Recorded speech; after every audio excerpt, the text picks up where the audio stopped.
श्रुत्वा प्रणमामि मुहुर्मुहुः। परमहंस श्री रामकृष्ण देव, श्रीमा शारदा देवी, स्वामी विवेकानंद, माँ कामाख्या और गुरुजनार चरणলৈ মোৰ সাষ্টাংগ প্ৰণতি জ্ঞাপন কৰিছো। আৰু যেতিয়া বুদ্ধিৰ অতীত অৱস্থাত যাম আমি, তেতিয়াহে তাক সমাধি বুলি ক'ব পাৰি। কিন্তু সমাধিটো বৰ ইম্পৰ্টেণ্ট কথা।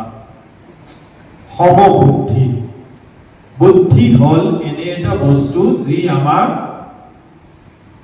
কোনটো সঁচা, কোনটো ঠিক, কোনটো বেঠিক, কোনটো ভাল, কোনটো বেয়া, কোনটো আমাৰ কাৰণে ইম্পৰ্টেণ্ট, সেইখিনি কথা আমাক কৈ দিয়ে।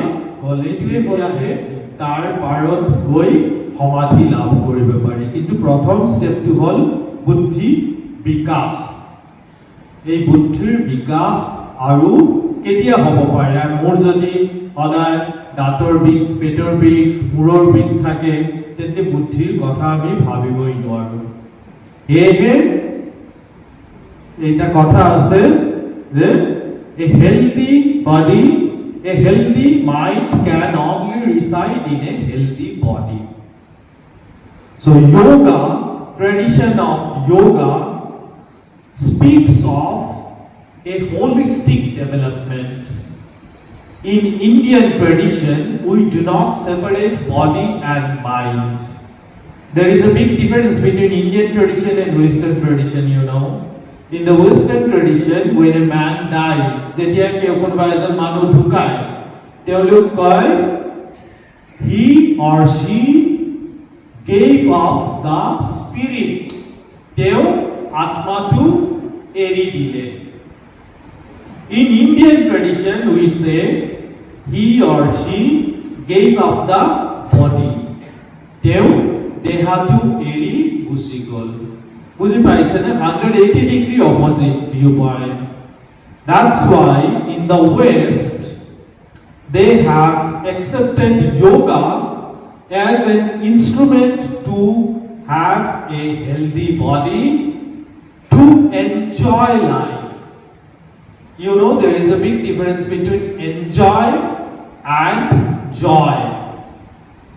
আমি ইন্ডিয়ান ট্ৰেডিশনত এনজয় কৰিবলৈ আমাৰ কোনো অসুবিধা নাই, কিন্তু আমাৰ মূল লক্ষ্যটো সদায় হৈছে to experience joy. Joy is a inner thing, inner experience. ইটো বাহিৰত গৈ ফূৰ্তি কৰি সেই জয়টো পোৱা নাযায়। ফূৰ্তি কৰাটো এনজয়মেণ্টহে হয়। কিন্তু আমাৰ ইণ্ডিয়ান ট্ৰেডিশনত আমি বডিটো ভাল ৰাখিব বিচাৰো। কিয়নো আমাৰ ইনাৰ পিচ, ইনাৰ জয়টো তেতিয়া সদায় প্ৰজ্বলিত হৈ থাকিব বুলি। সেয়েহে আমাৰ যোগা ট্ৰেডিশনত পতঞ্জলীয়ে যি যোগাৰ কথা কৈছে, তাত দ্বিতীয় অধ্যায়ৰ প্ৰথমতে আৰম্ভণিতে কোৱা হৈছে যোগ কিয় কৰিব লাগে। কিয়নো তেওঁ কৈছে সংস্কৃতত সমাধি ভাৱনাৰ্থ ক্লেশ তনু কৰণাৰ্থশ্চ।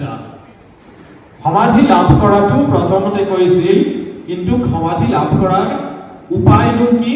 উপায় হ'ল ক্লেশ।